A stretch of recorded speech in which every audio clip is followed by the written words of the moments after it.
Okay, let's unpack this. You know that feeling, it's maybe 11 o'clock on a Tuesday, you are completely exhausted, but your brain is still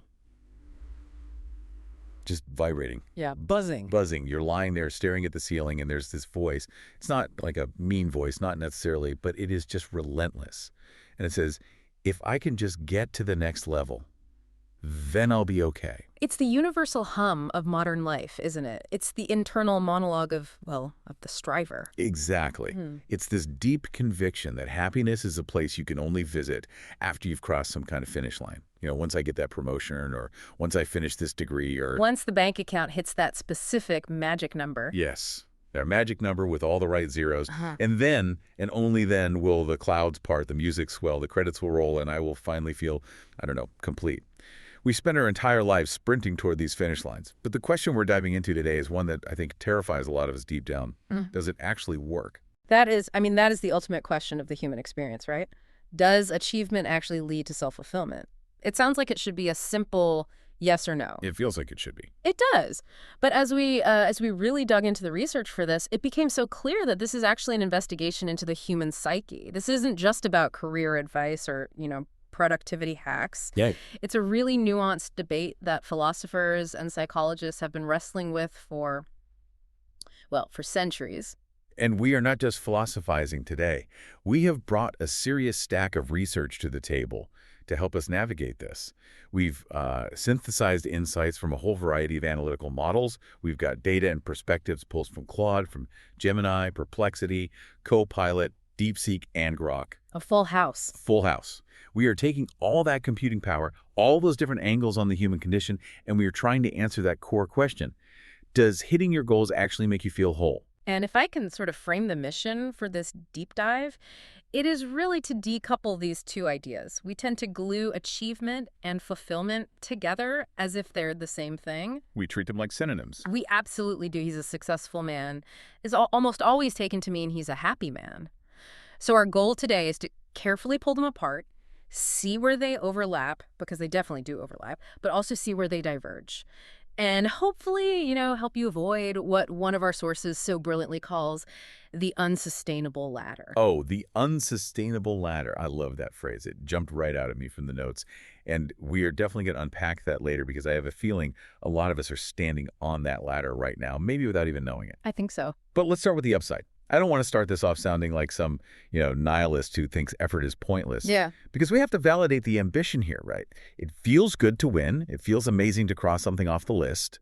So why? What is actually happening in our brains when we achieve something? You are absolutely right to validate that feeling. You are not imagining that good feeling. And the sources, particularly the analyses from Claude and Gemini, they do a great job of breaking down the mechanics of why achievement gives us such a powerful psychological boost. The first and the most obvious component is self-esteem. Right. It's like proof of concept for your own life. That's a perfect way to put it. It's proof of concept. When you achieve a goal, you are providing yourself with concrete, undeniable proof of your own capability. It's not just, standing in the mirror and giving yourself a pep talk thinking, I am good at this. No, it's evidence. It is evidence. It is looking at a completed project or a trophy on the shelf or a sales figure on a spreadsheet and saying, I did that. Claude points out that this boosts confidence so significantly because it validates your self-perception. It grounds your confidence in reality, not just in wishful thinking. It's like building a legal case for yourself, but in your own head. Your Honor, the prosecution rests. I present Exhibit A, the promotion I just got. You can't argue with the evidence. Precisely. And that's a very powerful feeling. And connected to that, directly connected, is the sense of purpose and direction. This is something Claude highlights as a major upside as well. Goals, fundamentally, they act like a compass. They give you a why. They give you a why. They give you a reason to get out of bed in the morning. If you didn't have something you were aiming for, life can start to feel a bit driftless, aimless. Achievement provides structure. It organizes your time and your energy. It gives you a narrative. That makes total sense. We're narrative creatures. We want to be the hero of a story, and the hero is always going somewhere, doing something. Without a goal, you're just kind of floating. You're a character in search of a plot. Exactly. We are, as you said, teleological creatures. We like aiming at things. It's how we're wired. But I also really liked what Perplexity brought to the table on this, specifically regarding measurable progress. There is something uniquely satisfying about seeing a number go up or a box get checked. Oh, absolutely. The tangibility of it. Yes, the tangibility is key. Perplexity's analysis discusses the profound satisfaction of measurable goals. Things like, income levels, hitting a new personal best in the gym, or even just completing all your tasks for the day. The human brain loves feedback loops. We're wired for it. We are. And when you can see tangible, hard evidence that you are moving forward, that you are not in the same place you were yesterday, that is deeply, deeply satisfying. On a primal level, it signals safety, competence, and progress. It's the gamer brain, right? Yeah. You want to see the XP bar go up. You want to see the level change from 4 to 5. Even if the level doesn't really mean anything in the grand scheme of things, the feeling of progress feels like meaning. In a way, yes. It's a proxy for meaning, and this applies so heavily in a professional context, which is where most of us live out this drama. We spend so much of our lives at work. More than anywhere else, for most of us. Right. And Perplexity notes that professional success, and this is a key distinction, it's not just about the title, but about utilizing your skills effectively to meet career goals, is absolutely crucial for maintaining a sense of satisfaction in one's daily life. It's not just about the money, it's about the feeling of utility. Utility. That is a great word for it. It feels good to be useful, to be competent, to know that you are a precise instrument that can be applied to a problem and solve it. And that feeling of being a precise instrument, I like that. That leads to the third big upside found across the research, which Gemini and Perplexity both really emphasize: personal growth. Right. This is the one that I think people sometimes forget. It's not just about the trophy. It's about who you have to become to get the trophy. That is exactly it. The achievement is often just a signal, a lagging indicator, that growth has already occurred. In order to overcome a significant challenge, you usually have to develop new capacities. You have to learn new skills. You have to build resilience you didn't have before. You have to expand. You have to expand. Think about training for a marathon. The medal they give you at the end is, let's be honest, just a piece of cheap metal on a ribbon. Right. It goes in a drawer. It goes in a drawer. But the body you built to get that medal, the cardiovascular system you developed, the discipline you forged during all those 5 a.m. runs in the rain, that is the real asset. The win is just a marker of that internal expansion. You are literally a more capable, more resilient version of yourself than you were before you started. So if we were to stop the deep dive right here, the conclusion would be pretty straightforward. Yep. Go out there, hustle, crush your goals, and you'll be happy. Right. Achievement builds confidence. It gives us direction. It makes us grow as people. Case closed. If only. If only it were that simple. And this is where it gets really, really interesting. Because we all know people, or maybe, if we're being honest, we are those people who've done all of that. They have the resume. They have the accolades. They have the personal growth. They have a marathon medal in the corner office. Yeah. And yet, they feel empty. They feel hollow. Exactly. So let's pivot to the disconnect. Why is it that achievement is not a guarantee of a happy, fulfilled life? This is the absolute crux of the issue. The consensus across all our sources, Gemini, Copilot, Perplexity, all of them, is that achievement and self-fulfillment are closely related, but they are fundamentally distinct concepts. Distinct, okay. So they're neighbors, but they don't live in the same house. That's a great way to think about it. Or think of it like this. Achievement is a component of the recipe for fulfillment, but it is not the whole cake. I like that. You can have a lot of flour, which is achievement, but if you don't have sugar or eggs or heat or, the other things, you don't have a cake. You just have a pile of dry, unappetizing flour. You can be incredibly high achieving and at the same time be incredibly unfulfilled. And that's a scary thought, just sitting there with a mouthful of dry flour, wondering why it doesn't taste like cake. Exactly. Wondering, I did everything they told me to do. Why don't I feel the way they told me I would feel? And this is where Perplexity introduces a visual metaphor that I think perfectly and a little painfully captures this dynamic, the unsustainable ladder. No, I flagged this in the notes.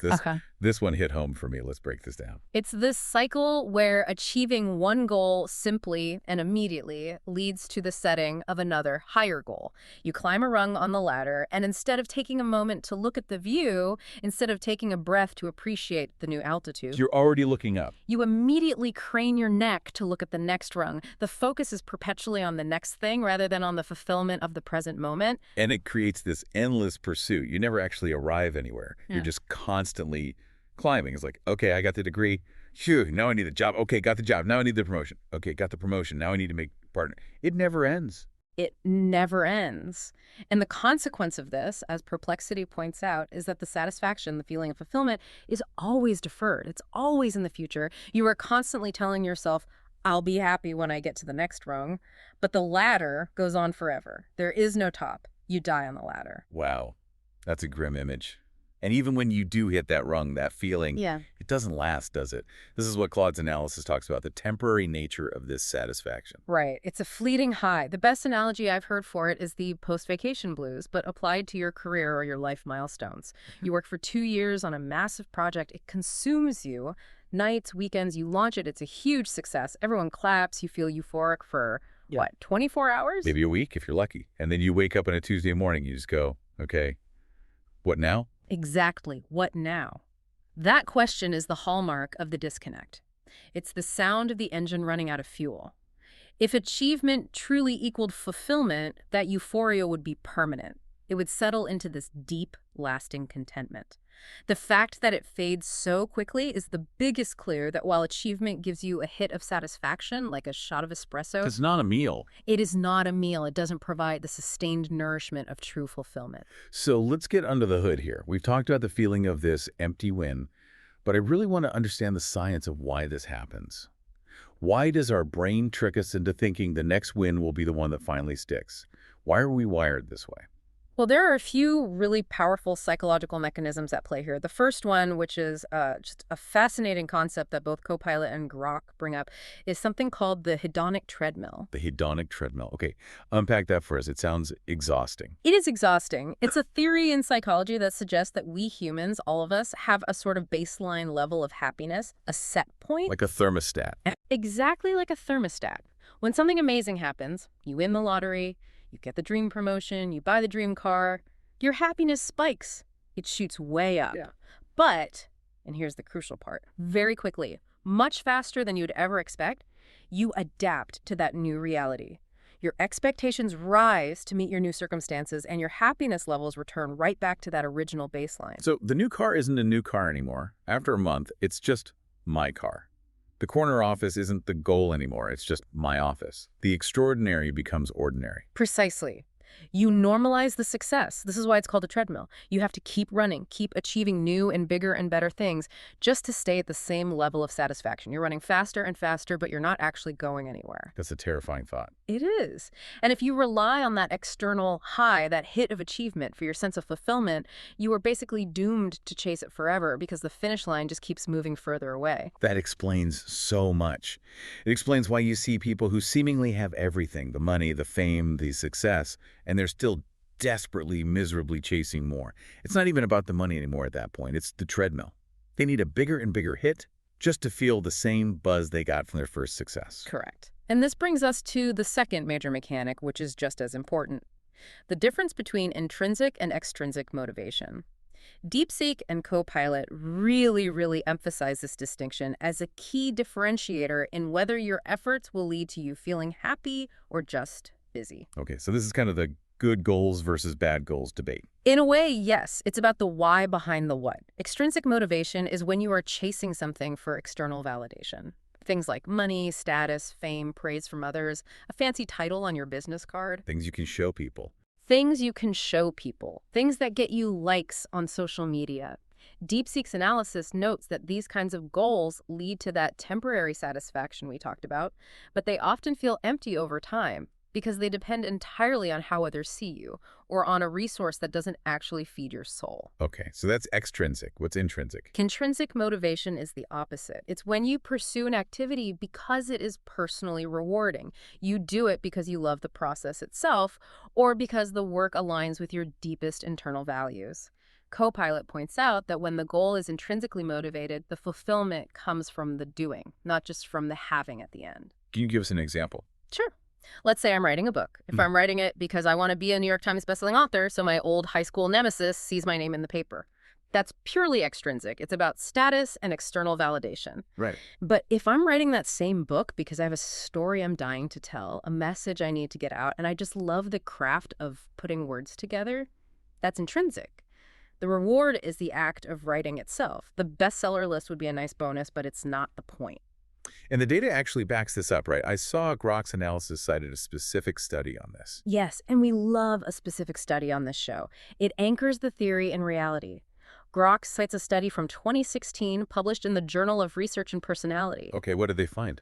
They studied a group of recent college graduates and tracked them over time, and they found that the people who achieved goals that were aligned with their authentic selves, these are intrinsic goals like community building, personal growth, meaningful relationships, they reported significantly higher life satisfaction and overall wellness. Okay, that makes sense. But here's the kicker, I'm guessing. Here is the absolute picker. Those who chased and successfully achieved extrinsic goals, money, fame, image, did not see the same boost in wellness. In fact, they saw almost no boost at all. Wait, so they got the thing they wanted, they hit the goal, but they didn't get the happiness boost that came with it. Correct. They got the thing, but not the feeling. The control group, in the study, people who didn't achieve their major goals, and the group who successfully achieved their extrinsic goals, had worryingly similar and low levels of well-being. That is huge. That completely dismantles the entire cultural idea that success is success. It's not. Not all wins are created equal. You can win the game and still lose the life. No, they certainly are not created equal. And if you spend your entire life chasing the wrong kind of wins, the extrinsic ones, you might find yourself on top of a mountain of achievements, but feeling very, very lonely and very, very unhappy. This feels like a good moment to talk about the cost. Because it's not just that chasing the wrong goals makes you feel a bit, There's an actual danger here. There's a price to be paid. What happens if we ignore all this nuance and just keep grinding, achievement at all costs? Yeah. What is the real fallout? Well, the sources, and this is consistent across Claude, DeepSeek, and Copilot, they paint a pretty stark picture of the dark side of obsession. The most immediate and most common risk is, of course, burnout. And we're not just talking about needing a nap on a Sunday afternoon. This is something much more serious. No, this is the deep stuff. We are talking about a complete physical and mental collapse. Claude and DeepSeek describe this as the inevitable result of a relentless pursuit where the body and the mind simply say, no more. It's often driven by the total neglect of everything else in your life. It's extreme tunnel vision. Exactly. You see the goal at the end of the tunnel, but you don't see the cliff you're about to run off of to get there. You are redlining the engine every single day, and eventually the engine just blows. You've ignored your health, your sleep, your nutrition, your downtime, all in service of the goal. And alongside that physical burnout, there's a relational cost, isn't there? A social cost. A huge one. Copilot's analysis really focuses on the neglect of relationships. If you are, for all intents and purposes, married to your job or your ambition, then your actual marriage or your friendships or your connection to your family, it begins to starve. Because relationships need time, they need presence. They need presence. They're like plants. They need to be watered. If you are hoarding all of your time and your energy for achievement, you will end up isolated. And as we'll discuss in a bit, those very relationships are one of the key pillars of actual fulfillment. So you end up sacrificing the very thing that would make you happy in order to chase the thing that you only think will make you happy. That is a quiet tragedy, isn't it? You're burning the furniture to keep the house warm for a night. But there's something else in the research that I found even more disturbing. And that's the identity crisis. This is a really profound point that was raised by both Claude and DeepSeek. When you tie your self-worth entirely and exclusively to your accomplishments, you are setting yourself up for a massive, massive fall. The belief that I am what I achieve? Exactly that. The logic becomes, if I achieve, I am worthy. If I don't achieve, I am worthless. So if you believe I am a winner, what happens when you lose? Because everyone loses eventually. No one has a perfect record. Or what happens when you retire or get laid off? Right. If you are your job title and you lose that job, do you cease to exist? What is left? It becomes an existential threat. I've seen this happen. People who sell their company or they retire and suddenly they just look like ghosts walking around. They don't know who they are without the business card. And it creates immense chronic anxiety. You are constantly in a state of defending your right to exist by achieving more and more. You're only as good as your last quarter's results. And when setbacks happen, which they always, always do, it's not just a professional setback, it's a deep personal invalidation. It feels like the world is telling you that you yourself are a failure. And that often leads to depression because your very sense of self has been shattered. And that connects directly to what DeepSeek's analysis said about self-acceptance, right? It does. They're two sides of the same coin. Some of the highest achievers in the world remain deeply unfulfilled because they lack even a shred of self-compassion. They are their own harshest critics. They would never talk to a friend the way they talk to themselves. The internal monologue is just brutal. Brutal. And DeepSeek notes that inner peace often comes from self-acceptance, accepting yourself as you are right now, flaws and all, not from collecting more accolades. And this is the part that's hard to swallow for a lot of people. If you can't like yourself without the trophy won't make you like yourself. That is a mic drop moment right there. Mm. If you can't like yourself without the trophy won't make you like yourself. It's an inside job. It is entirely an inside job. The hole is internal. You can't fill an internal hole with external things. It's like trying to patch a tire with water. Okay, so we've thoroughly dismantled the trap.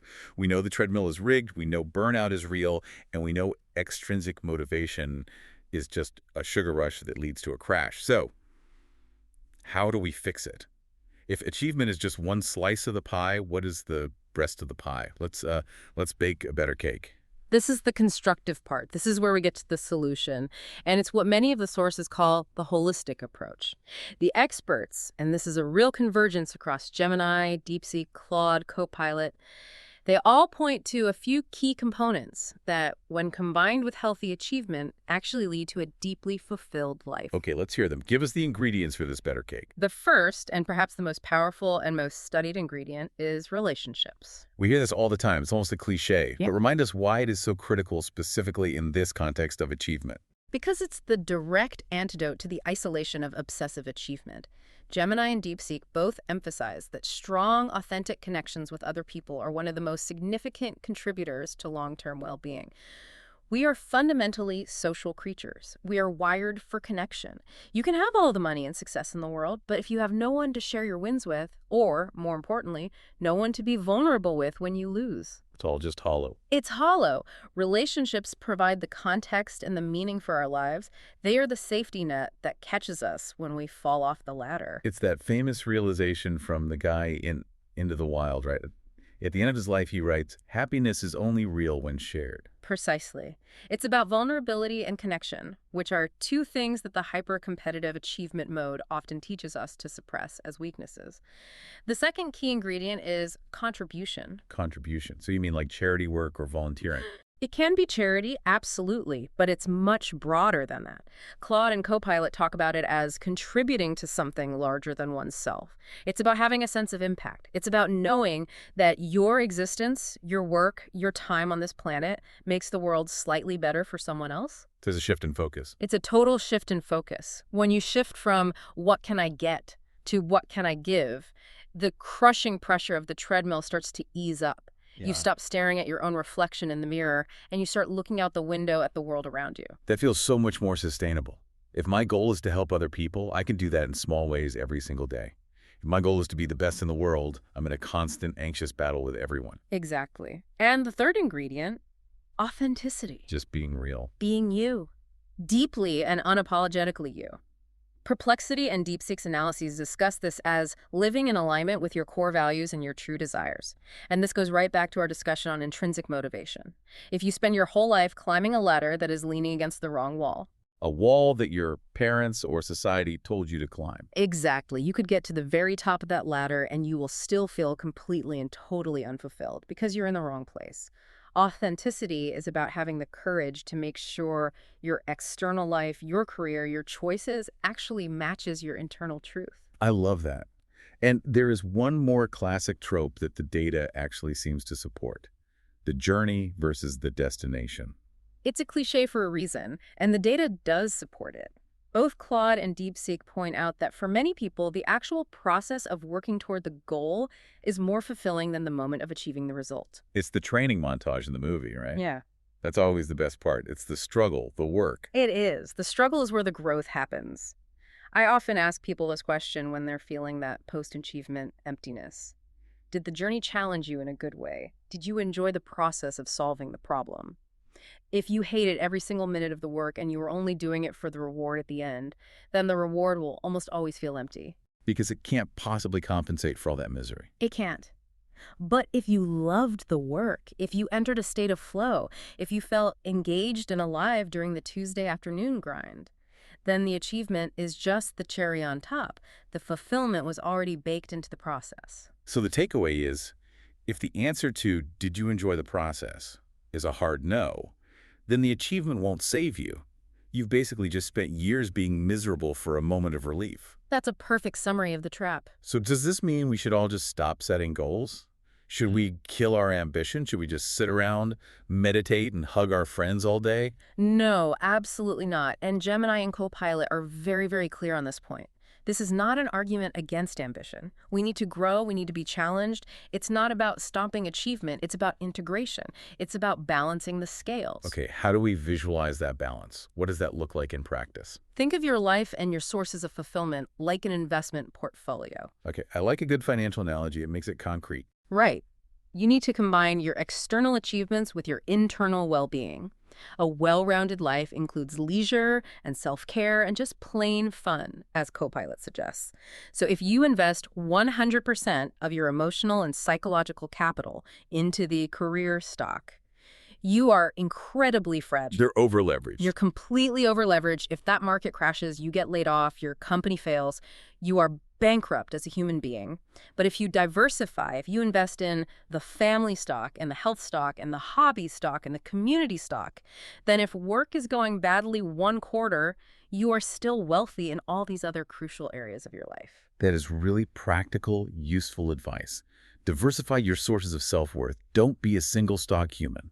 Exactly. Now, as we move towards synthesizing all of this, we have to acknowledge a really important point that Claude's analysis makes, which is that this is all deeply subjective. There is no one-size-fits-all formula here. Right, because some people are just wired to work, aren't they? Some people genuinely love the grind. It's their art form. Yes. And that is perfectly okay. For some people, achievement is a huge part of their fulfillment structure.